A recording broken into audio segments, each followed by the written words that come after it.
Well, let's start with the ones that you don't like, wind and solar. There are places where it makes great sense. I mean, Texas is the number one wind state for good reason. My home state of Iowa is number 2. The whole Great Plains are brilliant.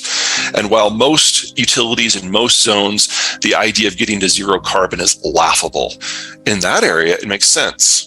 Also, West Texas is a great solar zone. And yes, it takes a lot of land, but if it takes a lot of land that's not in farm use, like in, say, West Texas, that's great. So the first metro in the United States to likely go 100% green is freaking Dallas-Fort Worth. And I don't think there are environmentalists in that city, but they just happen to be at the nexus of the right things. Omaha will probably be second. Denver will probably be third. So, it can work in certain places. For solar, that's 100% true. For wind, it's not anymore. You get above about 650, 700 feet for the turbines, which is where they're going now. They tap stronger and more reliable wind currents. And so Texas is one of the handful of states that is actually now using wind for baseload. It's also a chemistry issue. Yes, we can, but that generates a lot of plutonium as a byproduct. And then you have a civilian plutonium supply chain. That is something that, as a rule, I would try to avoid. Well, because of the nuclear proliferation weapons issue. Yeah. I mean, we can control it. I mean, it's a very tightly controlled process. We could do it. I mean, it is technically feasible, but yes, you're talking about having tons and tons of plutonium as a byproduct, weapons grade plutonium as a byproduct every year. And if you get like 10 kilos of that stuff, you have a bomb. On the renewable side. Yeah, I'm absolutely with you on natural gas. It's more flexible. It's less carbon intensive. It's produced at home.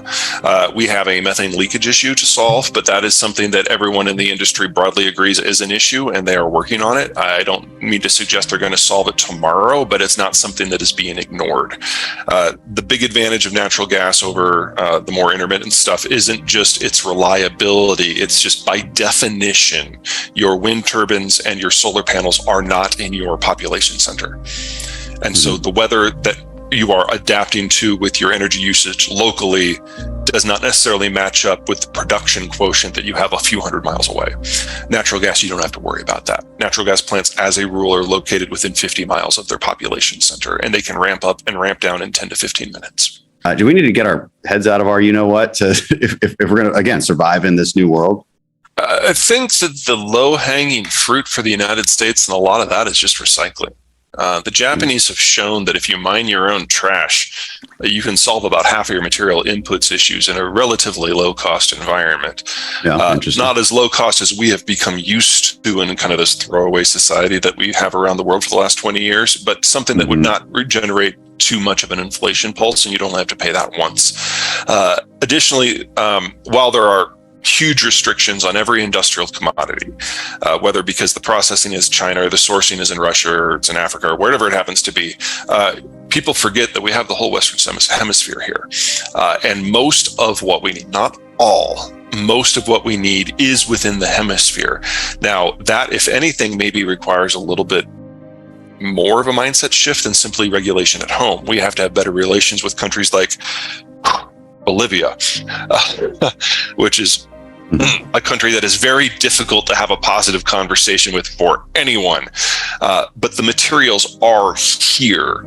Now, the technologies in play for most of the advanced technologies we're looking at today, including most of the green tech that we're having today, the Western Hemisphere is the only option for getting most of the materials all in one place. Everywhere else, it's kind of scattered, and a lot of times it's behind war zones. So we're having that issue right now with copper and aluminum in Russia, for example.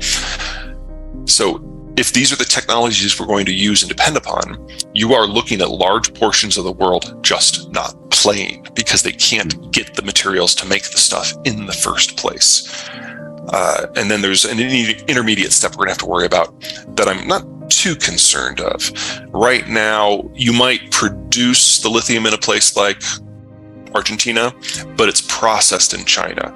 The same happens for iron ore. The same happens for bauxite. All the processing is in China because it's a low value added thing that the Chinese workforce can do that's very capital intensive. It kind of plays to their strengths with the way they manage. We're going to have to rebuild a lot of that somewhere else. Now, luckily, the United States is going to have the smallest capital adjustment I'm anticipating a bit of a financial crisis globally. For the US, it'll be less intense. And the United States, courtesy of the shale revolution, has the cheapest electricity in the world. So we're already seeing a lot of steel foundries coming back. Aluminum is starting to kind of sniff around the edges. Copper will probably be next.